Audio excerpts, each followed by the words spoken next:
Today you're going to be working on writing and solving more one-step equations for our one-step equations calendar.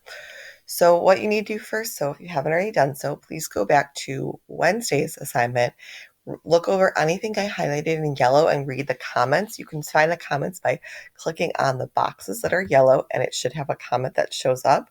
Read over that and try to make any corrections because you're going to need to have the corrected list of these for next week, Wednesday, when we actually start making the calendar.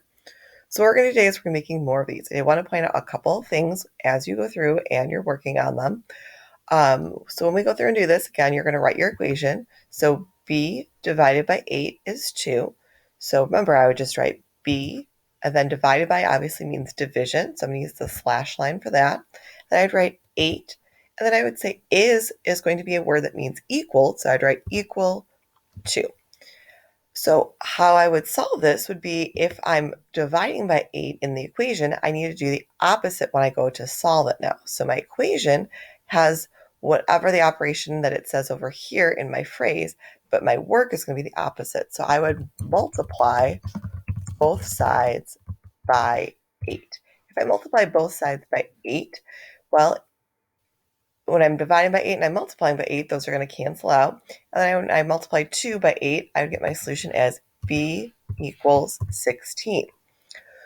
Again, if you're getting stuck doing this on your computer, I highly recommend you write down your equation on a sheet of paper and you solve it. That's going to be great practice. You notice I've highlighted a couple words of these. Subtracted from is in red and bold here. Remember, we have some of those turnaround words. When I have subtracted from, it says 7 subtracted from j. Well, since it's a turnaround word, remember I'm going to flip the order of where the j and the 7 are when I go to write this. And a word I really want to bring your attention to is the word product. Okay, when I was looking over your Wednesday work, some of you were confused on what product meant. Product is a multiplication problem. So I would say the product of p, 4 and p equals 80. Again, I want to draw your attention to that 4. I'm not going to write 4xp because when I write 4xp for 4 times p, that x looks like a variable. So remember, and I wrote this in a lot of your papers to remind you, I would just write 4p.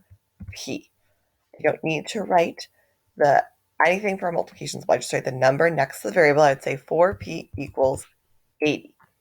From there, what's the opposite of multiplying by 4? I would say divide both sides by 4.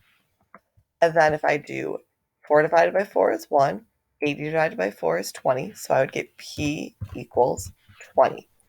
My big hint for you that I said I would reveal if you were watching this is you should notice some sort of pattern as you go through and you solve your equations.